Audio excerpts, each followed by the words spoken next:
نبي عليه الصلاة والسلام سؤال بلويتي أي النساء خير أيالي هوانك يا أوقف عن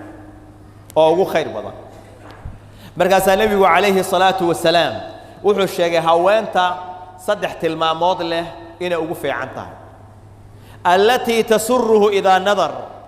هوين إذا وحى أوقف عن كذا مركو إيغو فرح جلسة مركو أركع أيو فرحية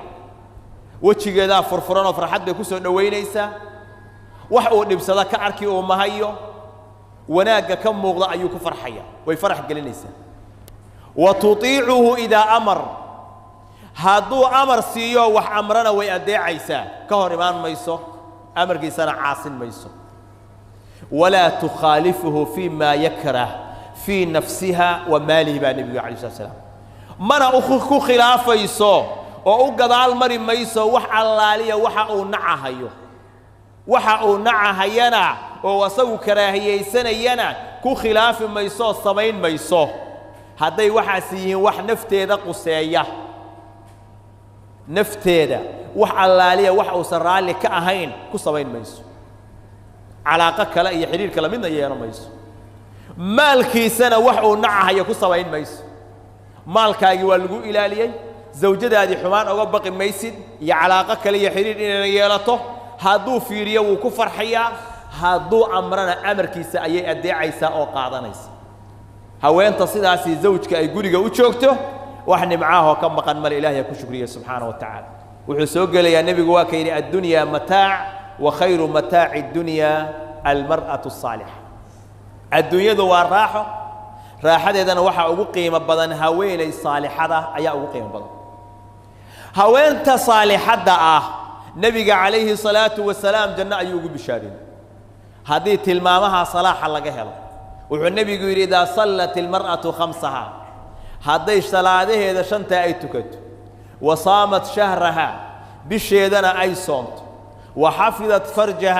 فرج كيدنا حمار أي كحفظ وأطاعت زوجها زوج كيدنا أي أضيع دوركيس أي مقشه قيل لها ادخل الجنة من أي أبواب الجنة شئت وحلو إلى الجنة قال إرده دنا إرد أدون تتكجل أيال إرهنا بلو فيرس قولي جدي بيشوكته كنا أيينا كسبت أيضاً أن تعب كلية منا أنجلين شقي أرد منا أنجلين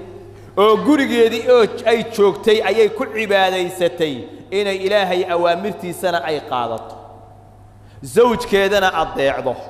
مركز وحي أنت أكوها شو إلهي وكسيي سبحانه وتعالى إلا يراهده جنة إرد دون تتكجل معك كم مقر هوين تاس ninka dhibaatoona iyo xamaala iyo shaqayna iyo soo dhidida haya oo baxa haya hadii biilki ilaahay u saaray ayadiina guriga yarka ay joogto dhexdiisii janno lagu siiyay haweenadaas maxaa ka maqan wax ka maqan adduunyo aakhira male hadii ilaahay iimaan iyo qanaaca uu siiyo waxa gabdhaha guryaha looga saaray oo jaamacadaha iyo dibadaha loogu dhoofinayo oo siyaasadda loo dhixgeynayo oo meel walba loo ordahayaa waxa weeyaan xuduud yar iyo dheef yar oo adduunyaha lagu helo weey balu fiirso jannadii ay shaqaysan lahayd baa ka dayacaysa adduunyada ilaahay subhanahu wa ta'ala waajibka ninbu u saaray zawjkeeda biil ku leedahay ayaduna janna shaqaysanaysa waa loo soo shaqaynahay jannana way shaqaysanaysa maxaa ka maqan taas waa in la dareensiiyaa gabdhuhu inay dareemaan in waxa weeyaan qiimahooda iyo sharaftooda uu yahay inay guryahooda ay ku nagaadaan ilaahayna ateecaan azwaajtoodan ay ateecaan walidaalika nabiga calayhi salaatu wasalaam haweenta saalixadda ah wuxuu ku tilmaamay inay tahay midda aan ninkeeda dhibin wuxuu nabigu yidhi calayhi salaatu wasalaam لا تؤذي امرأة زوجها في الدنيا هويني الدنيا ننكا كما دبته إلا قالت زوجته من الحور العين لا تؤذيه قاتلك الله هادبن إلهي كدله هادبن هدود هدي هوينتو ننكا أي دبته هوينتي سحور العين تاهيد أو جنة أو كلها أي هذا ليس مقاسي لذا هادبن فإنما هو عندك دخيل أكتاد كويتا أيو كيهي سوغلوتي أيو أكتاد كيهي مرتبو كيهي يوشك أن يفارقك إلينا وحان دو إنو أنك نوصو كفارق أو نوي ماذا أيها دو إيها نبين أي كلها هوانت صالحة دا أمرك markay og tahay inay haween kale oo xurul cayna ay jawaab siinayso oo ay leedahay wuu ka soo tagayaa annaga si fiican u soo dhaweynayna hanaga dhibin ay leedahay taasay bay ka masayraysaa oo dhibkay ka ilaalinaysaa taas baaba masayr ba ugu filan in halka ay ka naadinayso xurul cayn ha dhibin agtaada martibuu ku yahay annagu noo imaan doonaa ha dhibin in lagu leeyahay hadday dareento waxa weeyaan dhibka ayay ka ilaalinaysaa haweenayda saalixada ah waa midda gurigeeda markay joogto waxa weeyaan ajaanib inay u soo galaan aan ogolaan iyaakum ad-dukhul ala an-nisaa hadday guriga imaanayaan dad soo booqanayaanna khalwadana ka ilaalisa xijaabka sharciga ana laazimta indheheedana laabta weey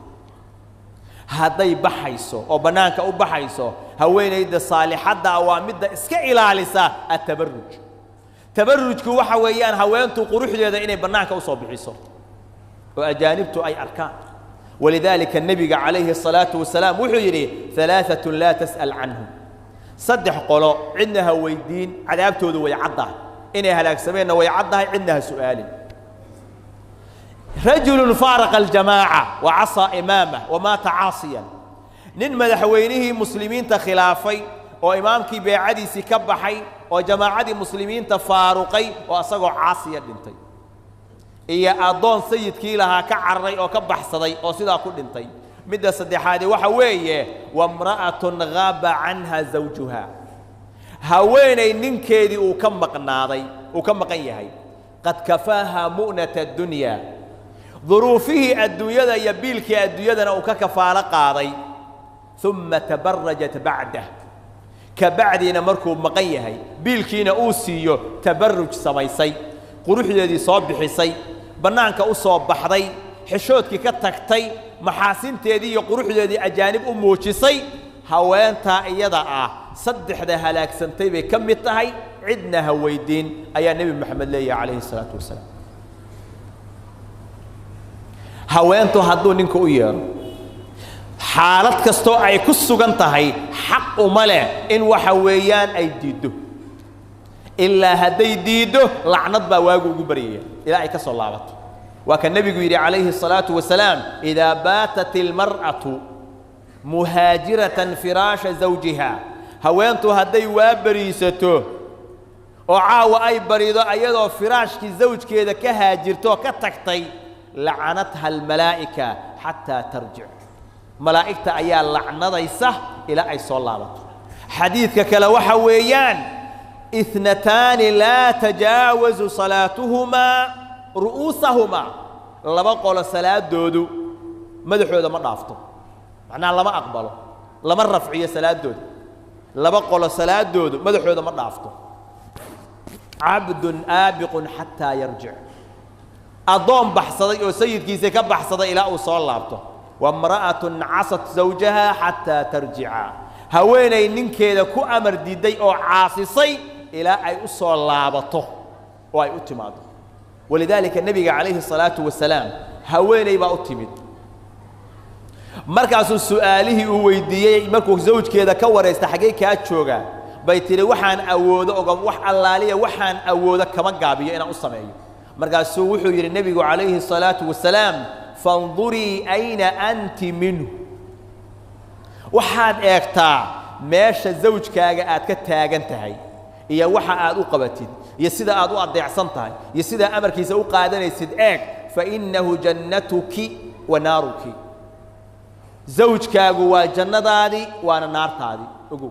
ساسا النبي عليه الصلاة والسلام هويني اللالية هويني دي ننكيدو دمته أيضا زوج كيدو رالي كيهي نبي عليه الصلاة والسلام جنة أيوب بشاري مركب موقف كاسي وحو نبريا وحويان قبلها مسلمات كأه إني دريمان حقوق دا ووين أو أزواج تودو أي كل هذا waxaana ogaan karta oo dareemi karta oo fulin karta gabar saalixad ah oo ilaahay subxaanahu wa tacaala ku manaystay al-iimaan wal-camal as-saalix tarbiya iyo akhlaaqna lagu barbaariyey si mowqifkaa loo gaaro loo helo waxaa laga yaabaa rag badan inay raadinayaan azawjatu asaalixa xaggee laga helaa waaba la la'yahay zamankan lama arko ayaa la leeyahay haddii ayagu yaraadeen ragga saalixiinta ma badan yihiin ayaguna ma badna haddii ragga saalixiintaahi ay badan yihiin gabdhaha saalixaadkaayna waa badan yihiin guriga aa ku soo kortay adigu bay ayaduna ku soo kortay hadduu guri diina ahaa wiilkana salaax baa loo rajaynayaa gabadhana salaax ayaa loo rajaynaya si loo helo waa inaa adigu waxa weeyaan salaax la timaadaa oo ilaahay subxaanahu wa tacaala u laabataa oo adigu naftaada aad xisaabisaa adigu saalix ma tahay si ilaahay subxaanahu wa tacaala mid saalixada ilaahay kuugu arsaaqo naftaada dib u muraajace ilaahayna su'aalo middaas wanaagsan oo khayrka badan oo waxa weeyaan nolosha fiican kula qaadanaysa ilaahay inuu kugu arsaaqo weydiiso salaaxa iyo wanaaggana la imow kii hadda haya waa inuu ku didaalaa inuu ilmahaas tarbiyadooda iyo salaaxooda uu ka shaqeeyo ilmaha waa in la geeyaa macaahidda diiniga ah iyo madaarista qur'aanka muhiimadda waa koobaad waa in middaa la siiya ee aan waxa weeyaan shayga maadiga ah oo maanta aynu arkayno gabdhaheenni meesha xishoodkoodii uu marahayo akhlaaqdoodii ay marayso ayagoo guryo fiican ka soo toosay ayaa waxaa fasaadiyey meesha la geeyey ayaa fasaadisay diinkii baa la barayaa khayrkii baa lagula dadaalayaa laakiin wax allaaliya wixii waalidku ay bareen iyo waxay u sheegeen madarasada iskuulka ama jaamacadda ayaa ka mayrtay oo ka dhaqtay waana naadir in la helo jaamacaad wanaagsan oo gabdhaha lagu halayn karo aad bay u yartay kadaalika sidoo kale waalidiinta in badani gabdhahooda warba uma hayaan waxa ay ku sugan yihiin war kama hayaan meesha ay marayaanna war kama hayaan jaamacaddaaba laga yaabaa inay oga naxariis roon tahay in badan ilmahooda rag macallimiin jaamacaadka ka abaa ii yimid waxayna yidhaahdeen mar walba akhlaaqda ilmaha ayaan ku didaalnaa gabdhaha iyo wiilashaba dharkan khafiifka ah oo xun haddaan ka dhigno mar labaad baa loo soo gadayaa wiilkii suu rabo u soo labisanaya lacagtan fanka ayaa bixiya waalidkii baa fanka bixinahaya oo dhaqaalihii bixinahaya jaamacaddii way la diriraysaa waalidkiina waxa weeyaan markii laga dhigo oo loo diido mid kale u soo gadaya kuwaasina waa jiraan waalid sidaas ah jaamacaad waxa weeyaan ayaguna waxa weeyaan akhlaaqda in badan ilmaha ka dilahayaana aad bay deegaankeenii dalkeena ugu badan yihiin